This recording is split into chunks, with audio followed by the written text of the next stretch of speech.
Hey, and welcome to another Student Branding TV. I am Kade Dworkin. Unfortunately, my co-host Amber could not be here today as she's traveling back from an undisclosed location. But hopefully I'll be able to keep you entertained for a week and get into this topic that I'm really passionate about, which is trend spotting. Taking the time to figure out what's going to happen in an environment, get ahead of it so that you can understand how to be employable and how to, just be on your game in just the right way. So the first thing in this though is that you really have to do it about something that you are crazy passionate about, something that you love.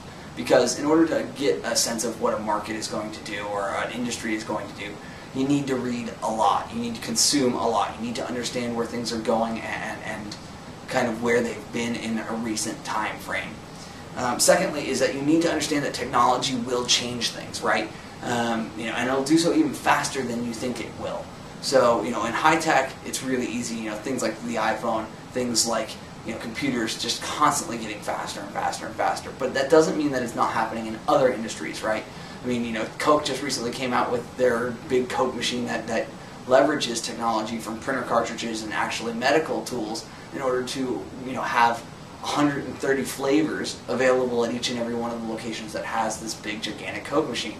So, technology changes the game, changes product offering, changes solutions that can be offered, and so get in front of that, understand where that might be going, because if you can see it more than one step out, you can see it 2 or 3, it makes a big difference in kind of how you can position yourself.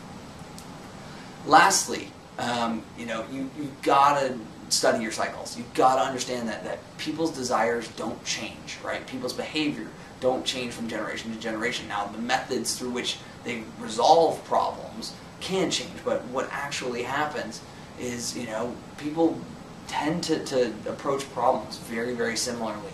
So take the time, go back, read books from, the 1980s, the 1960s, the 1840s, if your industry is that old, because I think that you're able to learn stuff, you're able to understand the psychology of the market, the psychology of the industry, the psychology of the consumer, so that you can see what potential actions are coming up.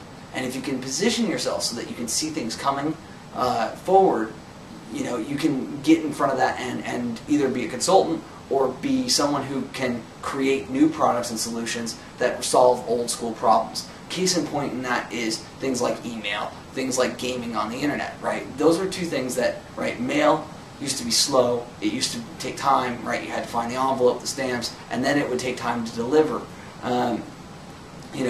Corresponding via writing is something that humans just do. They have for a long, long time, and so email was simply better, right? Cheaper, faster, and you were able to convey that information even quicker because instead of handwriting it out, you were able to type it, touch typing, heck of a lot faster for everyone involved.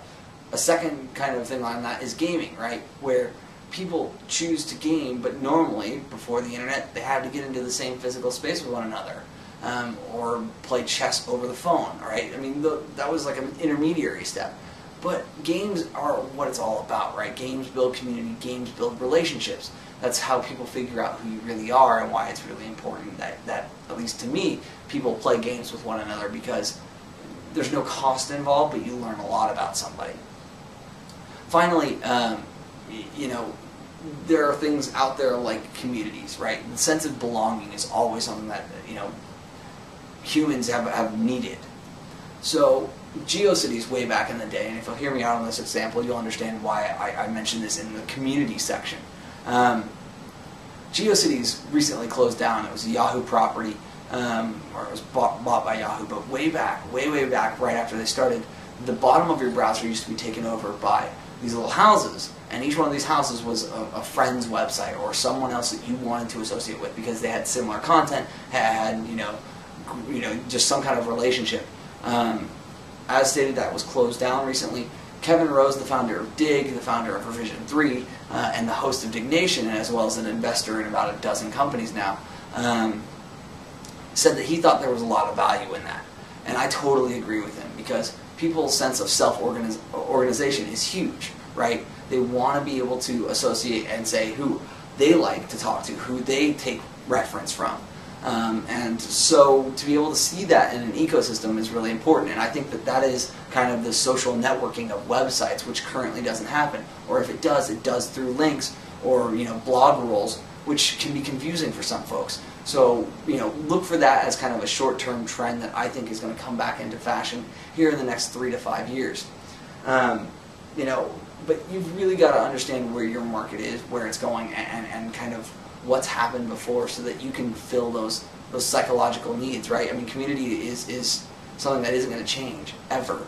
We are social creatures, and we need communities. So make sure that you include that in any kind of trend setting that you go forward, because while the problems may change or may appear to change, the solutions are typically fairly similar because of the way that humans use tools. I hope that you found this somewhat interesting, and that you're going to think about the industry that you want to potentially get into, or what you're thinking of doing kind of over the next couple of years, because I think once you angle that and you see the trends, you're able to write better papers, you're able to do research on your industry, and maybe even start a business to help solve one of those problems. Take some time, please take some time and go and read what's going on studentbrandingblog.com. Our contributors there are getting better each and every week. Their stories are getting deeper, getting richer, and I really can't stress how much that you need to watch what's going on over there. If you want to speak with me or Amber, feel free to send us an email at studentbrandingtv@gmail.com. And my name is Kade Dworkin. You can follow me on Twitter at Kade Dworkin. And I look forward to seeing you guys next week. Hopefully I can have my co-pilot back here with me. Have a good one, guys. Bye.